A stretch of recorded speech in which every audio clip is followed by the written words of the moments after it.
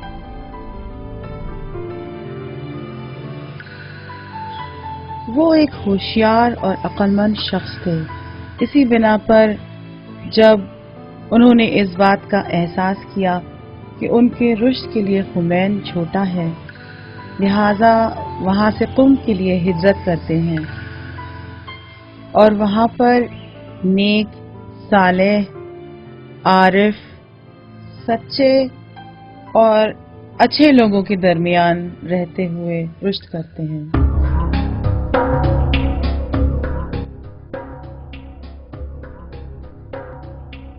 روح اللہ خمینی نے 1919 میں جب ان کے 18 سال مکمل نہ ہوئے تھے، خمین کو عراق کے دینی مدرسے میں جانے کے خاطر ترک کیا، لیکن آپ نے ابھی یہاں قیام بھی نہ کیا تھا کہ مدرسہ عراق سے قم منتقل ہو گیا اور ابھی تک قم ہی میں ہے۔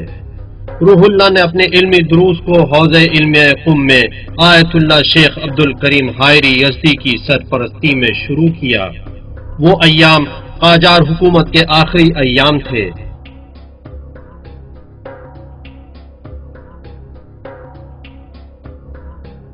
آپ نے وہیں سکونت اختیار کی اور آپ کا کمرہ نمبر 7 تھا۔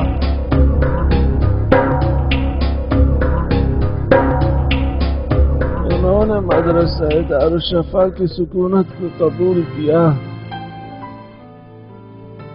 اور اس کے ساتھ ساتھ یہ بھی بشارت دی کہ کہنے لگے کہ دارالشفا کے مدرس اور جس کمرے میں وہ پہلے رہا کرتے تھے وہیں رہنا پسند کریں گے۔ بہرحال میری بھی دلی تمنا تھی، کیونکہ ان کے ساتھ پہلے سے میرے تعلقات تھے، خاص طور سے مرحوم خنساری، آغا محمد تقی خنساری کے درس میں ہم ایک ساتھ تھے۔ اچھی طرح یاد ہے ہم مرحوم آغا محمد تقی خنساری کے شاگردوں میں سے تھے۔ ہم دونوں عرض خدمت ہے کہ میرے اور آغا عراقی کے اور آغا خمینی کے روابط اور درس و مباحثے کا سلسلہ اور نئے نئے مباحث کے اوپر گفتگو ساتھ میں یہیں سے رہی ہماری۔ کافی اچھا دور تھا اور انہی دور میں کچھ لوگ ایسے بھی تھے جو آغا خمینی کے کہنے میں بیٹھنے کے لیے تیار نہیں تھے۔ روح اللہ نے اپنی حوزوی دروس میں علم فقہ کو حوض علم قم کے بزرگ اساتذہ خاص کر آیت اللہ خان ساری اور آیت اللہ حائری یزدی کے نگرانی میں آغاز کیا، لیکن صرف فقہی دروس کو کافی نہیں سمجھا، بلکہ علوم عقلیہ یعنی منطق، فلسفہ اور اسی طرح عرفان کے دروس بھی حاصل کیے۔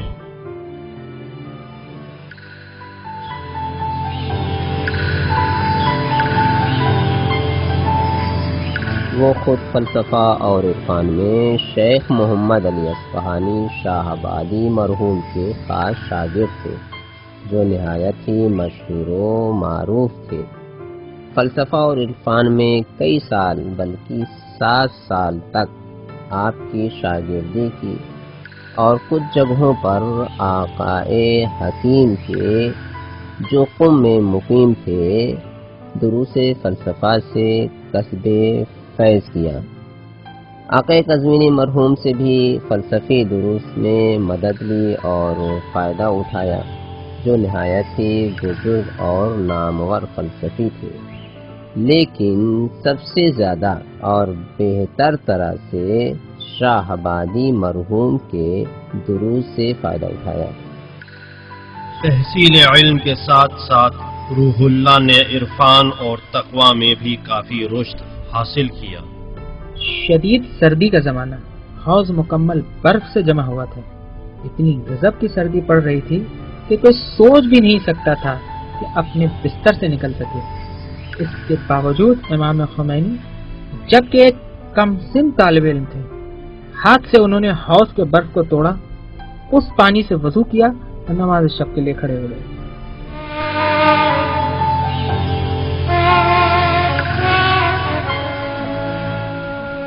این قافله از صبح ازل سوی تو رانند، تا شام ابد نیز به سوی تو روانند. سرگشته و حیران همه در عشق تو غرقند، دل سوخته هر ناحیه بیتاب و توانند. بگشای نقاب از رخ و بنمای جمالت، تا فاش شود آنچه همه در پی آنند. ای پرده نشین در پی دیدار رخ تو، جانها همه دل باخته، دلها نگرانند. در میکده رندان همه در یاد تو مستند، با ذکر تو در بتکده ها پرسه زنانند. ای دوست دل سوخته ام را تو هدف گیر، مژگان تو و ابروی تو تیر و کمانند. کم میں امام کا پڑوسی کہتا ہے کہ میں اذان کے وقت مسجد کی طرف نماز پڑھنے کے لیے جا رہا تھا۔ ابھی اذان بھی نہیں ہوئی تھی کہ مجھے لگا رونے کی آواز آ رہی ہے۔ سوچا کہ باہر کوئی ضرورت مند ہے۔ باہر گیا، دیکھا کہ امام خمینی کے گھر کے اطراف میں جو باغ ہے وہاں کوئی کھڑا نماز پڑھ رہا ہے اور رو رہا ہے۔ امام خمینی کو نہیں پہچانا۔ بہت اچھا لگا کہ کون ہے جو رات میں اس طرح رو رہا ہے اور مناجات کر رہا ہے۔ میں کھڑا ہو گیا، یہاں تک کہ ان کی نماز ختم ہوئی تو دیکھا کہ روح اللہ خمینی تھے۔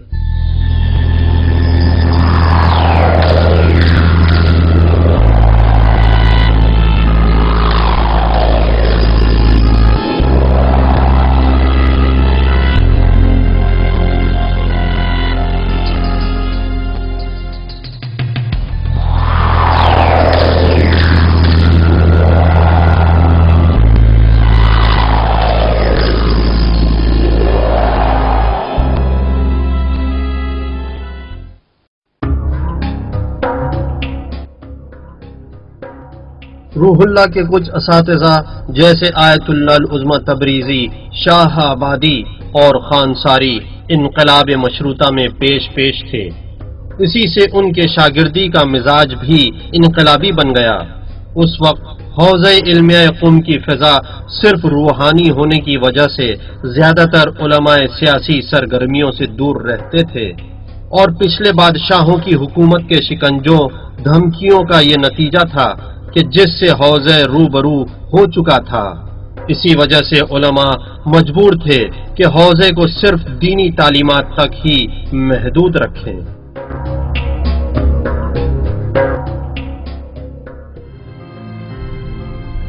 اس وقت کے علماء اور اساتذہ صرف احکام شرعی اور حلال و حرام بیان کرتے تھے۔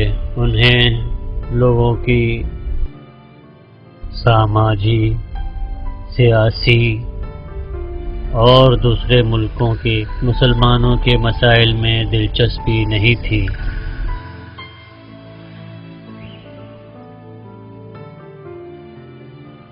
لیکن روح اللہ کبھی کبھی قم سے تہران جا کر اور پارلیمنٹ کی نشست میں شرکت کیا کرتے تھے، اور مختلف نمائندوں کی تقاریر اور خاص کر شاہ کے مخالف آیت اللہ سید حسن مدرس کی تقریروں کو سنتے تھے۔ یہ بات یقینی ہے کہ حضرت امام ہمیشہ شہید مدرس کے رابطے میں رہے ہیں، اور اس بات کو خود امام نے آثار میں اشارتاً ذکر کیا ہے اور اپنی یادگار چیزوں میں سے بیان کرتے ہیں۔ کسی ایک مسئلے میں جہاں مدرس تھے وہیں امام بھی تھے، اور امام نے اپنے بیانات میں اس رابطے کی طرف اشارہ کیا کہ جس جلسے میں مدرس تھے میں بھی اس جلسے میں تھا، یا مثلاً اس زمانے میں جب پارلیمنٹ میں سیاسی بحث ہوتی تھی تب بھی۔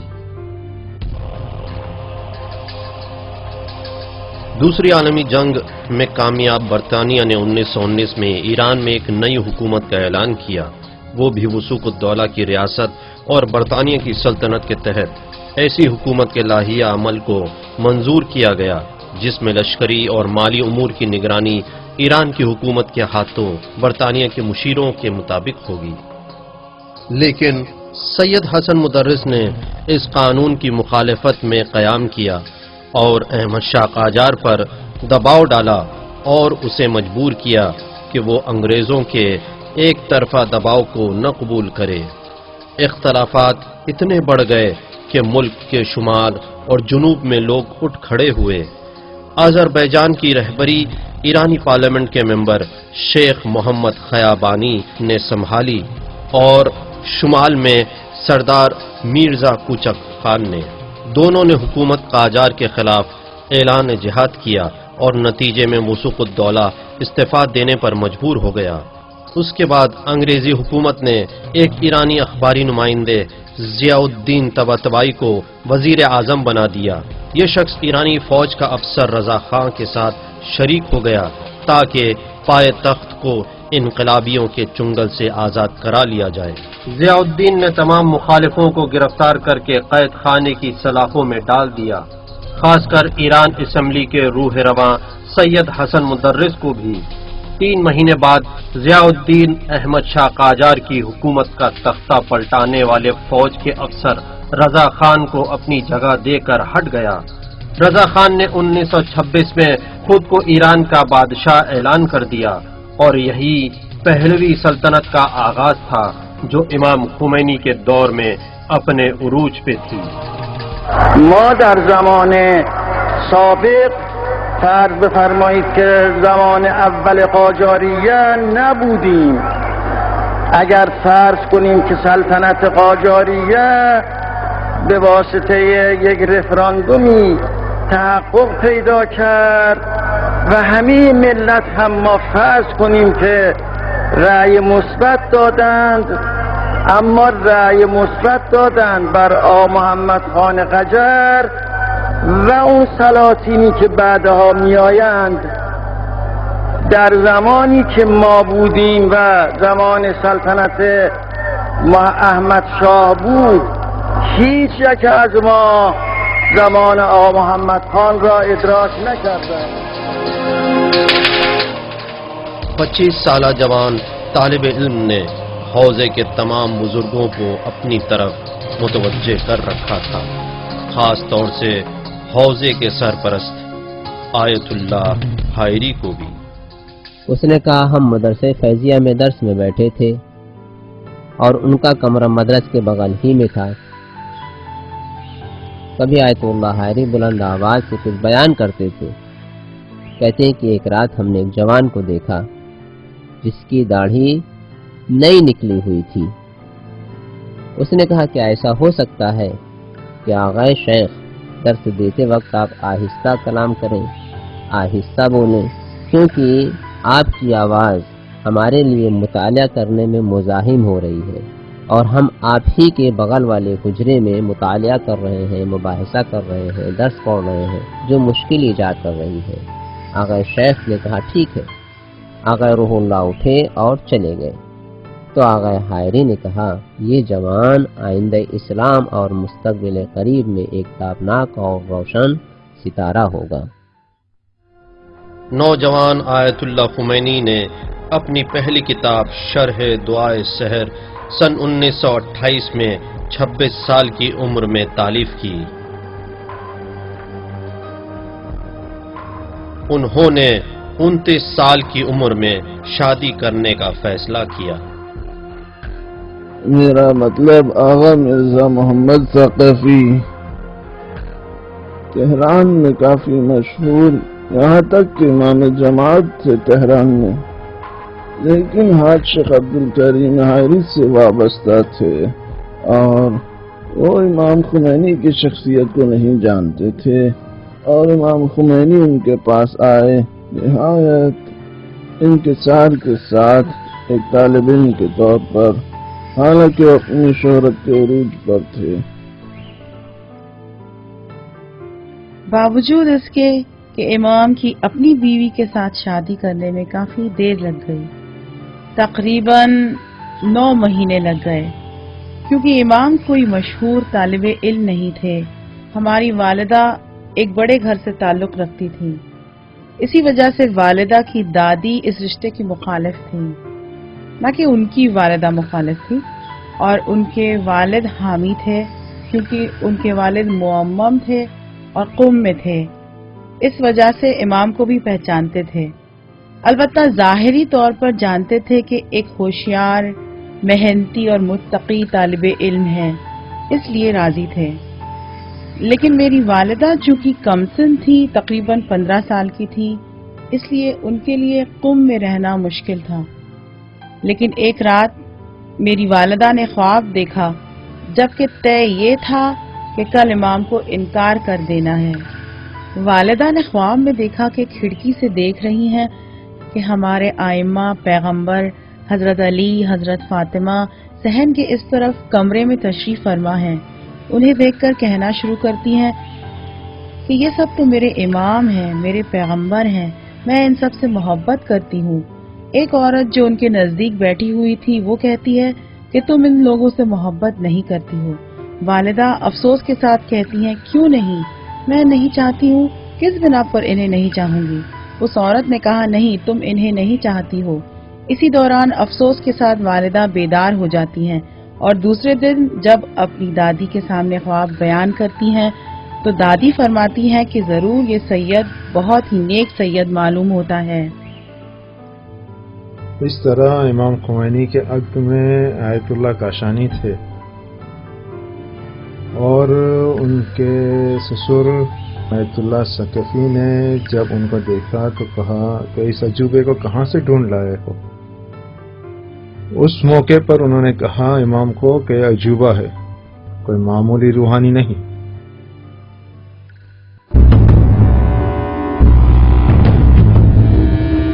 قاجار کی بادشاہی کو ختم کرنے کے بعد رضا خان پہلوی نئے بادشاہ نے یہ فیصلہ کیا کہ ایران کی کاشتکاری کی آدھی محصولات کا خود مالک ہو جائے، لہذا قانوناً ان کی سندوں کو اپنے نام کر لیا۔ رضا شاہ جواہرات اور زیورات کو جمع کرنے میں مشہور تھا۔ اس نے اپنی جائیداد اور ملکیت کی حفاظت کے لیے ایک طاقتور فوج بنانے کا عزم مصمم کیا۔ رضا شاہ ترکیہ کے کمال مصطفیٰ آتا ترک کے تجربات کی اندھی تقلید کرتا تھا۔ آتا ترک نے بے پردگی کا حکم دیا اور مسجدوں کو عجائب گھر میں تبدیل کر دیا، لہذا رضا شاہ آتا ترک کے تجربات سے استفادہ کرنے کے لیے آنکارا پہنچ گیا۔ I am very glad to see you in Turkey. Raza Khan کا نظریہ عقائد ترک ہی والا تھا۔ اس کا نظریہ یہ تھا کہ اسلام کو رسمیت سے ہٹا دیں اور سروں سے چادریں چھین لی جائیں، اور اس کا نظریہ یہ بھی تھا کہ امام حسین علیہ السلام کی عزاداری کو بند کر دیا جائے۔ سن 1935 میں رضا شاہ نے علماء کو عمامہ پہننے سے منع کر دیا اور مجبور کیا کہ مغربی لباس پہنے۔ سن 1963 میں بے پردگی کا حکم نافذ کیا اور حکم دیا کہ ہجری قمری سال پر عمل نہ کیا جائے، اور اسی طرح حکم دیا کہ رسماً روز عاشورہ عزاداری بند کر دی جائے۔ حکم دیا کہ نماز جمعہ میں خطبہ نہ دیا جائے اور قرآن و دینی تعلیم اور شرعی مسائل کی تعلیم نہ دی جائے۔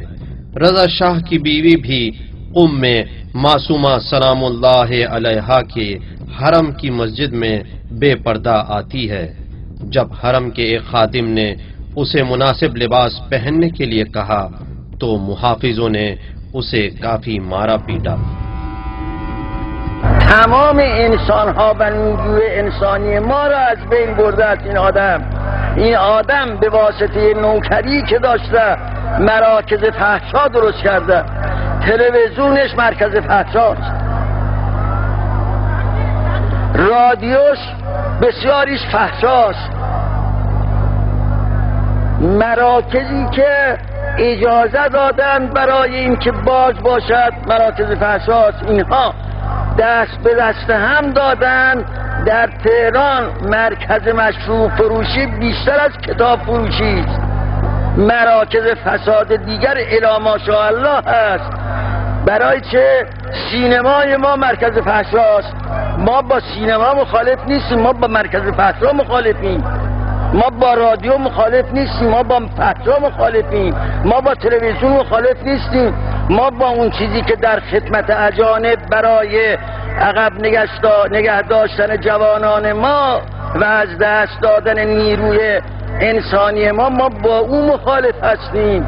ما کی مخالفت کردیم با چیز تجدد، با مراتب تجدد؟ رضا شاہ اپنے بیٹے محمد رضا شاہ کو حکومت سنبھالنے کے لیے تیار کر رہا تھا۔ محمد رضا شاہ نے ایران کے مدرسہ نظام میں تعلیم حاصل کی اور اتریش میں پڑھائی مکمل کی، اور لوٹنے کے بعد اپنے باپ کی رہنمائی میں اپنی سیاسی کارکردگیوں کو شروع کیا۔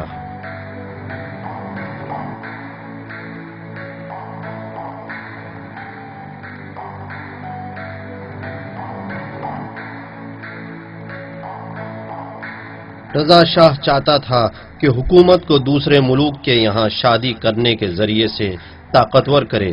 اسی بنا پر مصر کے بادشاہ ملک فاروق کی خواہر شہزادی فوزیہ کے لیے اپنے بیٹے کا پیغام بھیجا۔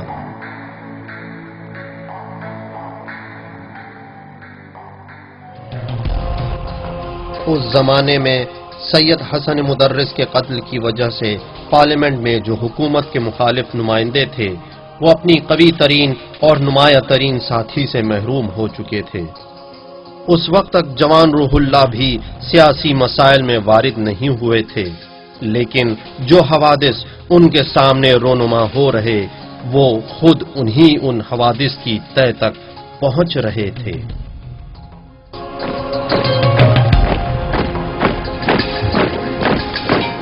ملت ما یک مطلبش این بود که این سلطنت پهلوی از اول که پایه‌گذاری شد برخلاف قوانین بود.